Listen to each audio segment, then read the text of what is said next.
question whether masks are mandatory for access to essential services. These and more stories when 284 News returns.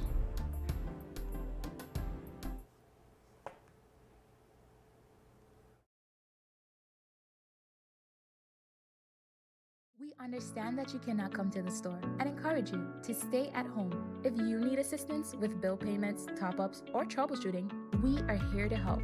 Call us at 444-4444 from 7 a.m. to 7 p.m. daily, or visit our website at www.cctbvi.com. Click Top Up here or My CCT for top-up or bill payments. Social distancing with CCT. Is business slow, cash flow down, hosting an upcoming event? We can help. Advertise with 284 Media and take your business or event to the next level by enhancing your present marketing and messaging strategies.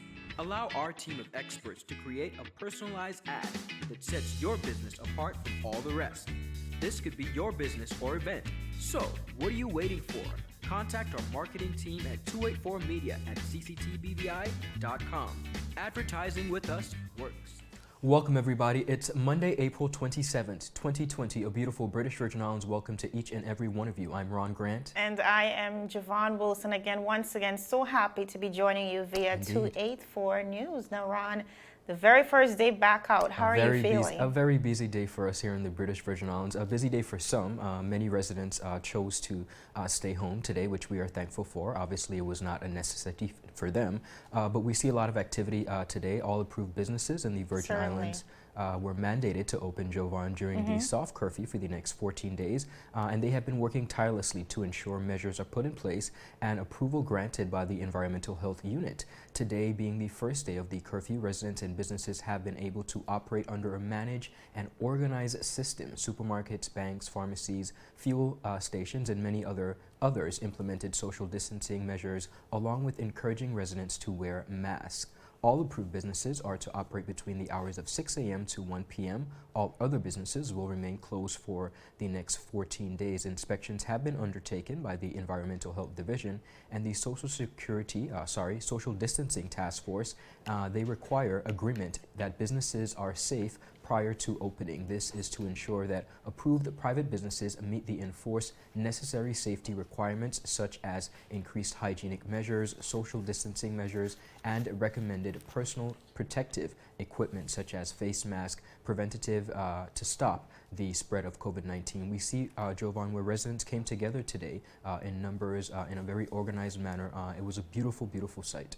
Definitely a part of what we're calling our new normal. I know, Ron, today we're finally out and about, and it's really sobering to really see people from, I think, very different walks of life wearing masks. And for me, it really speaks to what we're calling, again, this new normal, this new world order. As the Premier said, the new regular. We see police officers, construction workers, custom workers. I mean, the ordinary man. And it really truly reminds me that there are so many things at this time that divide us, would have divided us in the past, but at this time, a global pandemic is finally bringing all of us together. And I see us adjusting. I see us moving with the tides. And again, it's just really, really inspiring. Viewers, we're going to head straight into your newscast for today. It is official. We are out and about, taking advantage of the much-needed essential services afforded during this softened curfew. Now, today, April 27th, marks the first day of our internal opening that will run for the next 14 days from 1 p.m. to 6 a.m. daily, as directed by the government of the Virgin Islands. This means that persons will be allowed out from 6 a.m. to 1 p.m. daily to conduct business at the approved essential businesses. Now, the list of approved businesses is detailed and available for viewing via our Facebook page, or you can also take a look at that via the government's forum. But it's very critical to note that these businesses cannot open unless they are pre-approved by officials to ensure safety and sanitization measures are in place. Now, Ron, just yesterday, Sunday, it was also announced that Cabinet approved the template of the economic stimulus plan submitted, and also that it will be presented to the public very soon. And I know this is a strategy that the territory is really anxious about, Ron, as so many businesses have been brought to a standstill, resulting, of course, in thousands of persons being laid off. The economic stimulus plan, viewers, will serve as the interim framework to guide government's social, economic, and fiscal response to the immediate and short-term needs of the territory. So more great news yesterday, viewers. Additionally, we saw the Ministry of Health and Social Development confirming that the 10 additional samples sent to CARFA in Trinidad returned negative for COVID-19. So as we speak, only 5 tests are outstanding, and hopefully by tomorrow we'll get confirmation on those tests. So viewers, as of today, we have had a total of 114 persons tested.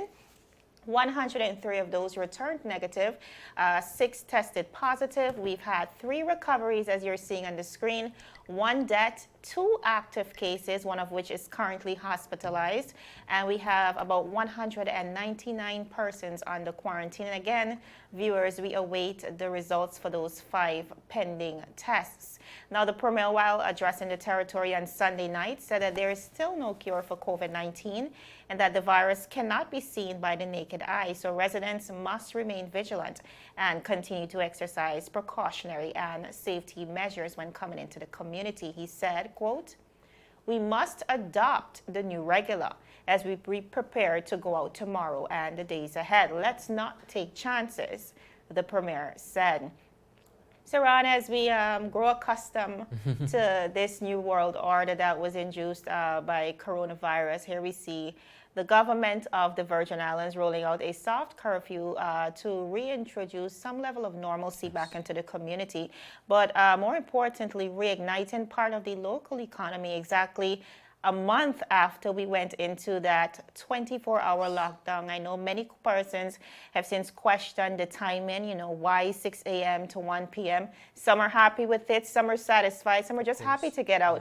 But other persons are definitely questioning the timing. But for the most part, I really do think that residents are happy about this freedom. And I also believe with this being our first opportunity to manage ourselves outdoor, whether it be the social distancing, the sanitizing, wearing of our masks, I think if we are to police ourselves properly to mitigate the spread of COVID-19, I'm very sure that the government will be even more inclined to open up fully, of course, internally. Jovan, I could not agree with you more. I think this is really an opportunity for residents to show exactly how serious they are about their well-being.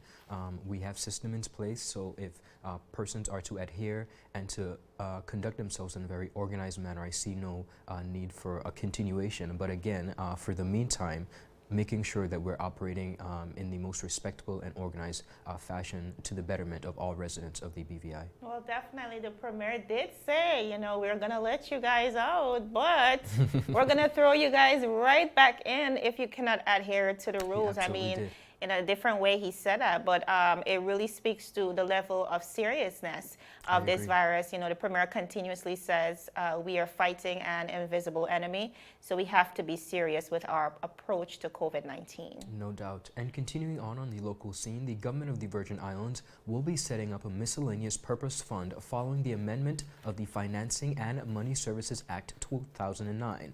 The act passed in the House of Assembly on April 17th will allow for licensed money transaction companies to collect a transaction levy amounting to 7% of the gross amount of money that is being transmitted by persons from the territory. The funds collected will be paid to a commission on a monthly basis and will be transferred to the miscellaneous purposes fund to be set up by the government of the Virgin Islands. 20% of the fund will finance programs benefiting seniors in infrastructure assistance programs and other initiatives subject to the prior approval of the Cabinet of the Virgin Islands. Educational programs including scholarships specifically in medical, hospitality, and fishing and agriculture, and other initiatives which will receive 20% of the proceeds subject to, again, prior approval of Cabinet. A further 20% will finance programs in the agriculture industry, including infrastructure assistance programs and other initiatives, subject to, again, the prior approval of Cabinet. The Act also states that programs in the fishing industry, including the infrastructure assistance programs and other initiatives, will also be financed another 20%, with proceeds going for approval again in Cabinet, while the final 20% will go in support of a land bank and first-time home owners, subject to Cabinet's approval. The government of the Virgin Islands will continue to put programs in place to enhance the lives of the people of the territory. Jovan, this is a major story. Obviously, once news broke that the 7% would be taking place, a lot of persons had mixed emotions, some saying that it was either right or wrong, perhaps some saying it was the right or wrong timing, but nevertheless, we see Cabinet moving forward with this, and now we have somewhat of a confirmation as to exactly what those funds would be used to. Again, we keep hearing the term in this story, upon the prior approval of Cabinet, which means that the programs can change, more programs could be added, or some taken away from the list. But at the end of the day, persons have a little bit of a clearer picture as it pertains to what exactly this will be going towards. Certainly, I know, like you said, it was met with mixed emotions. Yes. A lot of persons question why at this time are we applying additional pressure on our taxpayers. Another person said, you know, we have in corporations, corporations within the BVI in the finance sector, those persons basically get off tax-free. Yeah. And so persons really question the reasoning behind this. But again, desperate times calls for desperate measures. We see the Premier and the government of the Virgin Islands moving really quickly on this one. So hopefully it will be going to a great cause. Still ahead, residents want to know whether masks are mandatory or not as they prepare to head out, and the U.S. Virgin Islands Division of Festivals launches Virtual Carnival. All this and more. You don't want to miss this when 284 News returns. We understand that you cannot come to the store and encourage you to stay at home. If you need assistance with bill payments, top-ups, or troubleshooting, we are here to help. Call us at 444-4444 from 7 a.m. to 7 p.m. daily, or visit our website at www.cctbvi.com. Click Top Up here or My CCT for top-up or bill payments. Social distancing with CCT. In the final analysis, we have two options: stay inside and create memories that will last forever, or go outside and say goodbye to those memories. We're not stuck inside, we're safer inside. The time is now to unite, embrace, and love each other from a distance. Show the world and the people in it just how much they mean to you by keeping your distance. It may be difficult, but necessary. Let's reintroduce humanity and heart to all homes. While we can't enjoy the sun, sand, and sea, let's take this time to remember why we are nature's little secrets. Stay inside, and when it's over, we would all be better, stronger, and we would all still be together. With self-discipline and patience, we can overcome. We are, have been, and will always be BVI Strong. A message from your team at 284 Media.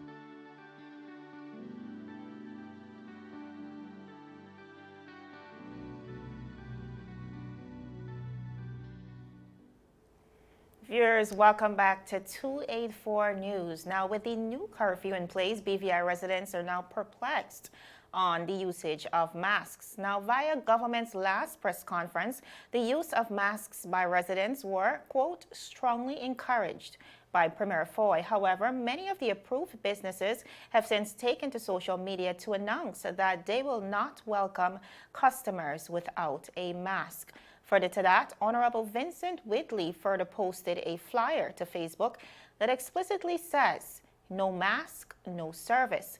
Now, in the absence of a law, many are left confused, Ron, as to the measures for today onwards. So our newsroom reached out to the government of the Virgin Islands for clarification on whether masks are mandatory or encouraged, which is seemingly where the confusion lies, Ron. Now, in a response, Premier Foy said, quote, it is strongly encouraged, but it will be made mandatory shortly, end of quote. Now, Ron, that was in direct response to our question just last night from the Premier of the Virgin Islands, Honorable Andrew Foy. However, within the Premier's extended message to the public, he said, quote, you must wear a face mask that properly covers the nose and mouth area when you leave your home to conduct your business. You do not need to have the mask on your face if you are alone in your private vehicle, but if there is more than one person in the vehicle, then masks must be worn by all occupants. Masks must be worn when exiting the vehicle. Now, in light of the fact that the territory has been under a 24-hour lockdown run for almost a month, it is actually a month, majority of the residents are now not in possession of a face mask. It is unclear how they'll be able to purchase the protective gear if they're unable to leave the house without one as we speak. Now, with safety in mind, we here at 284 Media strongly encourages all residents to purchase either a locally made mask. Some establishments are selling the pre-made imported ones as well. So of course you are free to reach out to secure our masks. But viewers, there are so many tutorials available on YouTube on how to make those masks. So if you're yet to, check out this very quick video on how you can easily and effectively make one right at home. Hopefully you are safe and well at home. To help slow the spread of COVID-19, the CDC has suggested we wear cloth coverings over our faces when we must go out in public settings. So grab a bandana or cloth square that can be washed after each use, 2 hair ties or rubber bands, and let's make a mask together.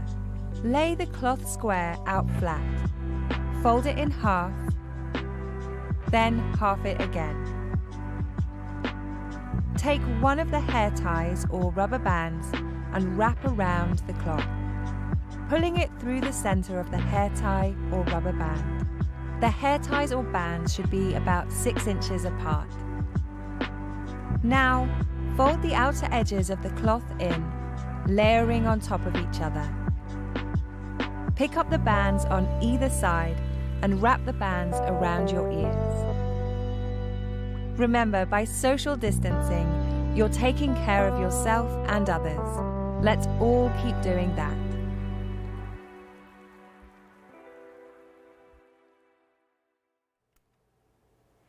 Easy, breezy, cheesy. Now, viewers, that's just one of the multiple tutorials available via YouTube on how you can go about making your own mask. You probably might be able to sell and assist the rest of the populace. Now, Ron, we know for sure when it comes to this specific issue, 35,000 persons within the British Virgin Islands, just about average. Yes.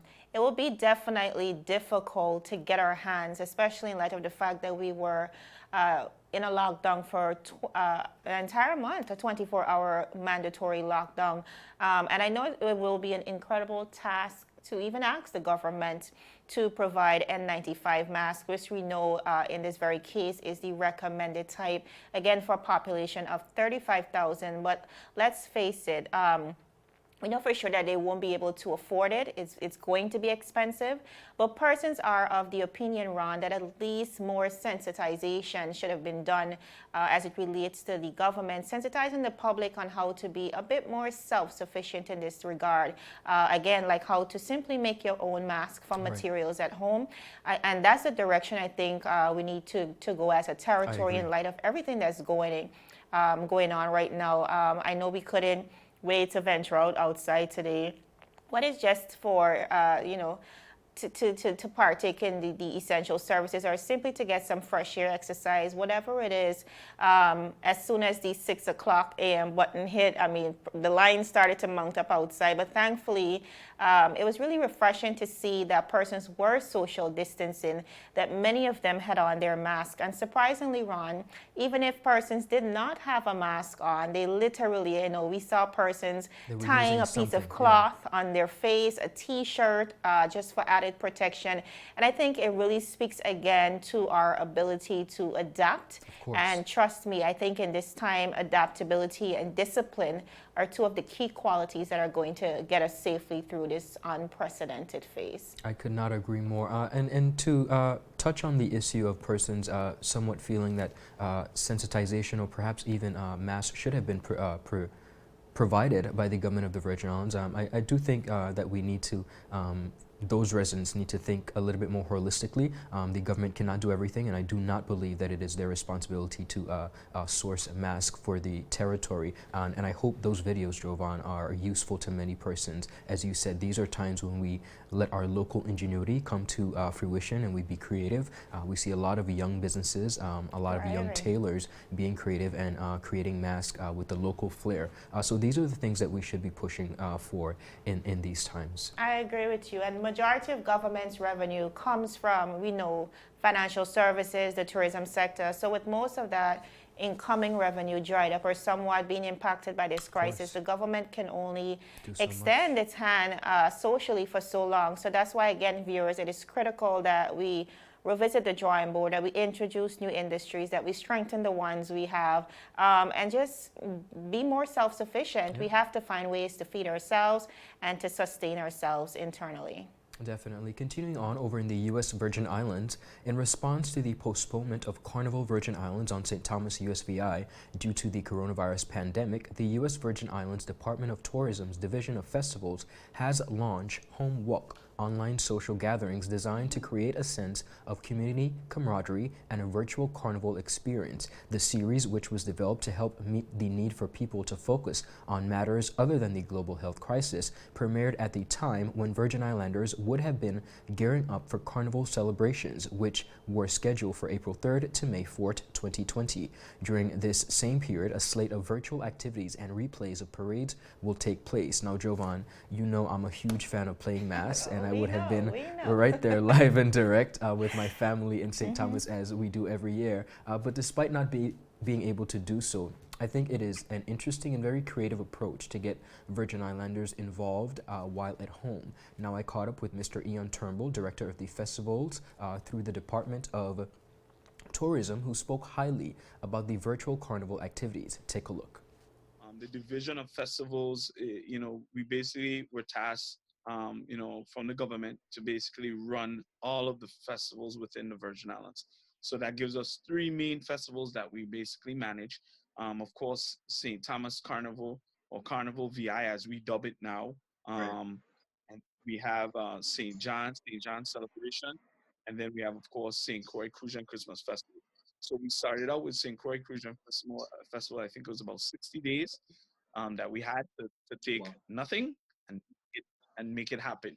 The cool thing is that we've been in the Virgin Islands. Carnival has been happening. Carnivals and festivals have been happening for 60 plus years, 65 plus years. So the history, the knowledge, the know-how, the people on the ground, the volunteers, they all know how to do it. It's just in terms of being able to present something that can stand the test of time. Mr. Turnbull further added, and I quote, "We know everyone was looking forward to Carnival, but postponing it was the right thing to do to make sure we help stop the virus from spreading. With the Home Walk series, we can lift people's spirits and bring the VI Carnival vibe to everyone in the safety of their homes." Additionally, he spoke to the merging of Caribbean cultures as well as the USVI making its mark in the Uber Soca cruise. To view my entire interview with Mr. Ian Turnbull, you can visit our Facebook page at 284 Media. That's going to be available. Be sure to check out the lineup as well and tune in to support the virtual USVI Carnival. Jovan, a way to keep people engaged, a way to keep people having fun in their homes. We have on that lineup a Juve at 4 a.m., Cool Session, Spectrum Band, all the Virgin Islands Band coming together to have a great time. Certainly, and that is certainly the way of the new world we're living in. Across the region as well, we see this happening in Guyana and all the other countries within the region. Persons still want to bring a sense of normalcy to our homes. Ron, one of the things we see happening is coronavirus, this phase that we're living in, is really taking a mental toll on us, the psychological effects of isolation. And so what we want to do is introduce, even if it's in little bits, some sense of normalcy back into our lives. Again, even with sports, I mean, coronavirus has truly changed the way we're going to go about doing things. Even with sports in Los Angeles, the mayor was saying that sports will never be the same again. True. At least for the next year, we can expect that stadiums will not be filled, persons will not be out about out and about and gathering, so this has truly changed the way we go about doing things. Again, it is business continuing, but certainly not form. business per usual. But I'm really happy to see us being able to preserve some aspect of our culture. You know, as Virgin Islanders, as persons within the region, we really take pride in celebrating those activities, and we're still able to do it. Indeed. Still ahead, BVI agencies join forces to ensure safe clearance of goods and so much more. You're watching 284 News. Some claim that the age of a true gentleman is far behind us, but here at 284 Media, we disagree. He may appear in different guises today, but the values and ideals that make him a gent still stand. 284 Media proudly presents its newest talk show, The Art of a Distinguished Gentleman, with yours truly, Ron Grant. A show poised to help guide modern-day men into 21st century distinguished gentlemen. Don't worry, it's not all about suits and bow ties, but raw, real-life lessons that translate to grounded, community-minded, well-rounded men. The Art of a Distinguished Gentleman, a 284 Media production. Viewers, welcome back. The British Virgin Islands Ports Authority and Her Majesty's Customs have joined forces to ensure the safe clearance of goods at Port Purcell, Tortola, and St. Thomas Bay, Virgin Gorda. The cargo areas were closed to the public for several weeks as the 24-hour curfew was implemented across the territory. The agencies are now collaborating to put measures in place ahead of today's April 27 opening. Port users will encounter new safety measures such as physical distancing, demarcations, limiting the number of persons on the compound at any given time, and hand sanitizing stations as part of the new procedures. Acting Managing Director of the BVI Ports Authority, Mrs. Overline Maynard, said, and I quote, "Throughout the pandemic, we have worked diligently to keep the cargo port operational to allow for essential goods to enter the territory." She added, "The aligning of our health and safety protocols and procedures is another example of the strong partnership that exists between the Ports Authority and Customs." Meanwhile, Acting Commissioner of Customs, Mr. Leslie Letsom, said, and I quote, "As government agencies, it was imperative for us to implement the safety measures recommended by the government through the Health Emergency Operations Center as we protect the lives of our employees and customers, and by extension, suppress community spread of COVID-19 in the BVI. Mr. Letsom added, "We are eager to expedite the clearing of goods at the port so that it can reach the persons who need it in the new safe environment." His Excellency, the Governor Augustus J.U. Jaspert, and Premier and Minister of Finance, the Honorable Andrew A. Foy, announced the new curfew order and phase reopening on Friday, April 25th. Jovan, we see we're a very important part of our structure and continuation of the economy being our ports, both in the BVI on Tortola and in St. Thomas Bay and Virgin Gorda. Even though we're soft opening and we're reopening, these measures are still important. It's still important to continue the safety, not only for the persons who work at the port, but the persons who are receiving cargo. So we're happy to see that measures continue to be in place, especially with our major government agencies. And certainly it still takes a village, and it takes a collaborative effort. We've seen so many persons being also redeployed, Ron, to ensure that what needs to be done is done. And again, big kudos to the government of the Virgin Islands. I think these are the little things that are helping us and that are critical to us slowing the spread in the British Virgin Islands. Again, viewers, we're down to 2 active cases, and that can only be attributed to the steps taken by the government of the Virgin Islands. Just today, Ron, breaking news across the world, 3 million persons now have been confirmed with COVID-19, and that really just speaks to the magnitude of this virus.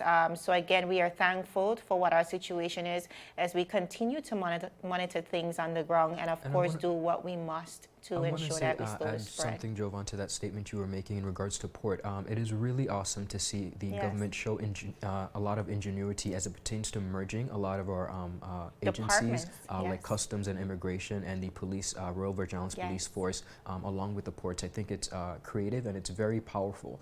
We have to pool all resources and pull together, and that's exactly what we're doing. And it's strategic too, Ron, Yes. because instead of laying off persons in this time, it is so important that we repurpose them, of course, to meet these new demands. Viewers, before we close the newscast, we just want to take 1 minute to acknowledge the persons that we would have lost over the last week. I know some young persons would have lost their lives, especially recently, and really touched the hearts of so many persons across the territory. And so if you would allow us, we'd like to take a few seconds, of course, to just to dedicate a moment of remembrance to them.